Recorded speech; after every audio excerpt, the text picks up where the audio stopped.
물론 이제 염증이나 구축이 있을 때는 당연히 제거해야 하는 것이라고 많은 분들이 말씀하시고, 이제 그렇지 않은 경우에 어떻게 하느냐에 대해서 이제 논란이 있는데, 다시 말씀드리지만 저는 피막 제거를 하는 게 맞다고 생각을 해요.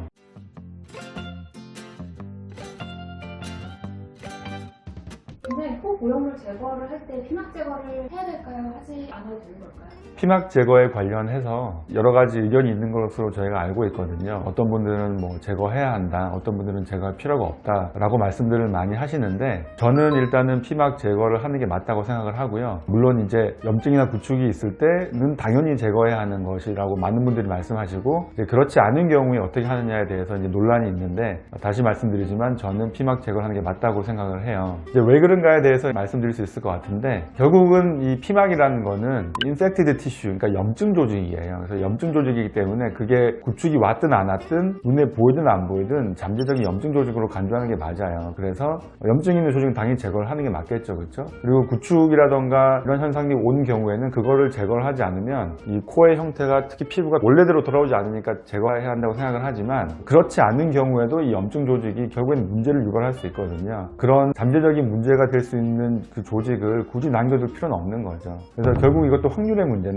아무런 문제가 없는 피막을 남겨두었을 때 구축이 올 확률이 드물다고 할 수 있지만, 예를 들어서 한 10% 정도라고 생각을 한다 그러면 어쨌거나 구축이 올 위험성을 안고 있는 건데, 이 피막을 제거하게 됐을 경우에 구축이 올 확률은 1% 정도라 그러면 구축이 훨씬 더 작게 오는 거죠. 그래서 의사 입장에서는 100명에 10명이면 뭐 작다고 생각할 수 있지만, 구축이 온 환자 입장에서는 100%인 거예요. 그러니까 그 확률이 사실은 의미가 다를 수가 있어서, 어떻게든지 간에 의사가 해줘야 되는 거는 제거 이후에 발생할 수 있는 구축의 확률을 최대한 낮춰주는 거죠. 그게 이제 의사가 추구해야 할 당연한 목표이기 때문에 저는 당연히 제거하는 게 맞다고 생각을 하고요. 그리고 심플하게 생각해보면 피막이라는 게 원래 내 몸에 없잖아요. 우리가 제거 수술을 한다는 거는 심플하게 제거지만 제거 복원의 개념인데, 원래의 코로 돌아가는 거죠, 그렇죠? 원래의 코로 돌아가려면 겉의 형태도 그래야 하지만 코 안의 모양도, 상태도 이제 예전과 같아야 된다고 생각할 수 있는데, 그러려면 내 몸에 원래 없던 피막이면 당연히 제거를 해주어야 더 높은 확률로 원래대로 갈 수 있겠죠. 그래서 저는 당연히 제거하는 것이 맞다고 생각합니다.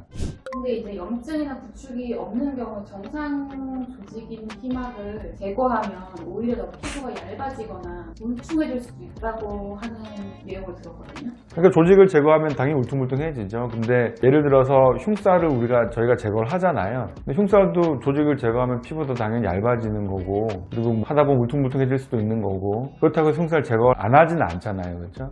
피막도 마찬가지죠. 피막도 제거하다 보면 당연히 조금씩 울퉁불퉁해질 수 있지만, 사실은 이게 정말 피막만 얇게, 거의 이게 비닐 같은 조직인데, 이거를 정말로 잘 제거하면 그렇게 울퉁불퉁해지지 않거든요. 그래서 뭐 두 가지 측면인 것 같아요. 하나는 얼마나 잘 제거하느냐, 이제 잘 제거하면 그런 문제도 줄어드는 거니까 괜찮은 거고, 그 다음에 잘 제거하는 것과 별개로 제거를 할 거냐 말 거냐, 제거를 함으로써 우리가 얻을 수 있는 이득이 있다면 제거하는 게 맞다, 이렇게 이해하시면 될 것 같아요.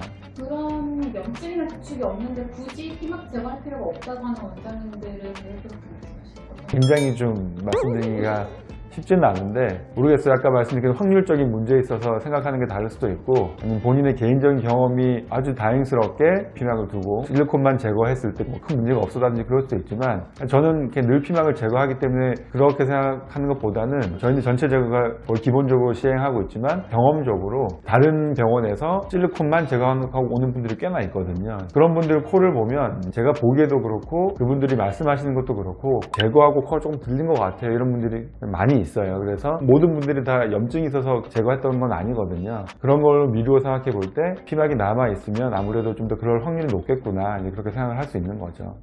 선생님, 제가 흉살을 제거하고 피막도 제거하는데 피부가 너무 얇아져서 걱정이 되면 어떤 방법이 따로 있을까요?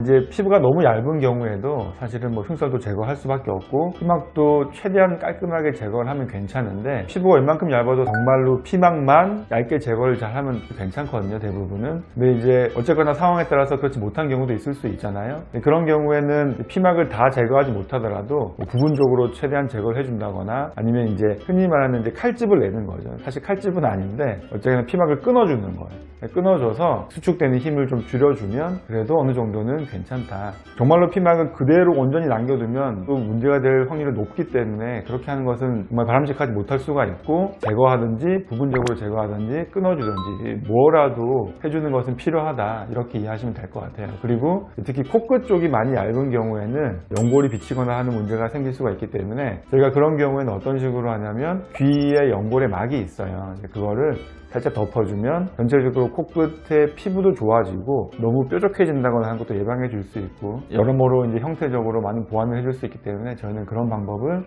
시행하고 있습니다. 근데 그럼 코 수술을 하면 언젠간 제거를 꼭 해야 될까요? 꼭 그렇지는 않죠. 코 성형 수술을 하면 뭐 반드시 재수술을 해야 한다거나 언젠가는 제거해야 한다더라 라는 루머라고 할까요? 그런 얘기들이 많이 있는 걸로 알고 있는데 반드시 제거해야 할 필요는 없습니다. 근데 이제 성형 수술을 하게 되면 아무래도 이미지도 바뀌고 그러니까 뭔가 어색한 느낌도 들 수 있고, 또 보형물이라는 게 들어가니까 뭐 대부분은 괜찮지만 일부에서 이물감을 느낄 수도 있어요. 이런 뭐 불편한 느낌, 약간 어색한 느낌, 이런 것들을 가지고 반드시 제거해야 할 이유는 없습니다. 그래서 이제 본인이 그런 것들이 너무 스트레스라고 생각을 한다 그러면 당연히 제거할 수 있는데 굉장히 신중하게 생각을 해야 되는 것이죠. 이 성형수술이라는 거는 재료적인 측면에서도 그렇고 나중에 수술 결과에 의해서도 그렇고 뭔가 변화가 생기는 거기 때문에 이미지 변화 또는 불편한 느낌들이 어느 정도는 생길 수도 있는데, 사실 수술 전에 이런 부분에 대해서 충분히 고민을 해야 하고, 거기에 더해서 당연히 수술도 깔끔하게 잘 하는 게 중요하겠죠. 그래서 요즘 많은 분들이 이제 정보가 좋다 보니까 많이 알아를 보시지만 특히 수술을 잘 할 수 있는 그런 곳을 찾고 본인이 원하는 것을 명확하게 해서 성형수술을 진행하는 것이 중요합니다. 제거를 말씀드리는 상황에서 마지막으로, 제거 수술도 결국에는 수술이거든요. 그래서 너무 쉽게 생각하지 마시고, 성형수술을 하면 이미지 변화가 생기지만 제거를 해서도 마찬가지로 이미지 변화가 생기거든요. 콧대가 좀 낮아질 수 있고 코끝 형태도 변하고, 그래서 어떤 분들은 상실감이라고 말씀하시는 분들도 있는데 어쨌거나 이런 상실감도 생길 수 있기 때문에 제거에 있어서도 신중한 생각을 한번 해보고 결정을 하는 것이 좋겠다. 그리고 성형수술과 마찬가지로 제거 수술도 잘하는 것이 중요하다, 이런 말씀을 당부드리고 싶어요. 코 제거 전문병원 있다고 하는데 제거 수술도 제거 전문병원에서 하는 게 더 좋을까요? 제거 전문 병원이라는 게 참 말이 좀 그렇긴 한데, 하여튼 뭐든지 주로 많이 하면 전문이라고 할 수 있을 것 같긴 한데, 제거 전문은 조금 애매하네. 제거 전문병원이 있나요? 아니 뭐 그거야 제거를 전문으로 한다고 표방을 하면 제거 전문으로 할 수 있는 건데, 제거 수술만 잘한다는 건 좀 애매하고 그냥 재수술 잘하는 사람이 제거를 잘하는 거지. 왜냐하면 이 재수술은 크게 두 가지 정도로 생각할 수 있는데, 하나는 약간의 보완을 해주는 간단한 재수술, 근데 그게 아니라 아예 이제 다 제거하고 원래대로 복구해서 다시 모양을 만들어주는 원칙적인 재수술을 할 수 있는데, 이 재수술을 하는 과정은 사실은 딱 두 가지로 이루어지잖아. 하나는 제거하고 하나는 모양 만들어주고. 근데 제거를 깔끔하게 잘 해야 모양을 잘 만들어줄 수 있으니까 제거 과정이 거기에 이제 중요하게 자리를 차지하고 있는 건데, 대충 제거하면 재수술이 잘 안 되니까.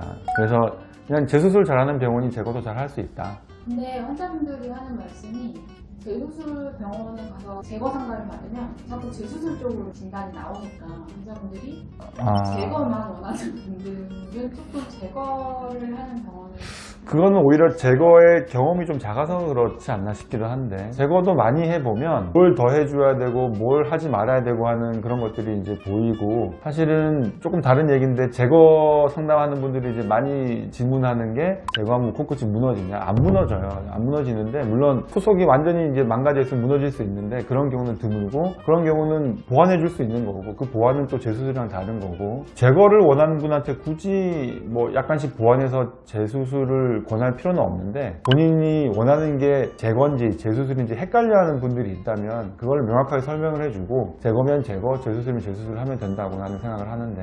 그럼 제거랑 재수술 차이가 정확하게 어떤 거라고 생각하세요? 그러니까 재수술은 예뻐지고 싶다, 지금 상태보다 예뻐지고 싶고 옛날에 수술하기 전보다 예뻐지고 싶다, 그러면 재수술을 해야 되는 거고, 나는 그냥 신경 안 쓰고 스트레스 안 받고 원래 최대한 옛날 코로 돌아가고 싶다, 그러면 제거하는 거고, 그때 대부분의 경우는 뭘 덧대거나 자꾸 묶어주거나 이런 거는 필요가 없는 거고, 사실은 지지대를 세우지 않고 연골끼리 묶어주어가지고 이 좋은 결과를 얻기는 쉽지가 않고, 만약에 그거 조금 묶어줘서 이게 좋아질 것 같으면 코 수술이 얼마나 쉽겠어요. 코 수술은 그렇게 쉬운 수술이 아니기 때문에 깔끔하게 제거를 원하는 분들은 깔끔하게 제거해서 옛날 코의 형태로 돌아갈 수 있다, 자꾸 뭐 덧대거나 추가해서 그게 그렇게 좋아지지 않는다라는 걸 꼭 말씀드리고 싶어요.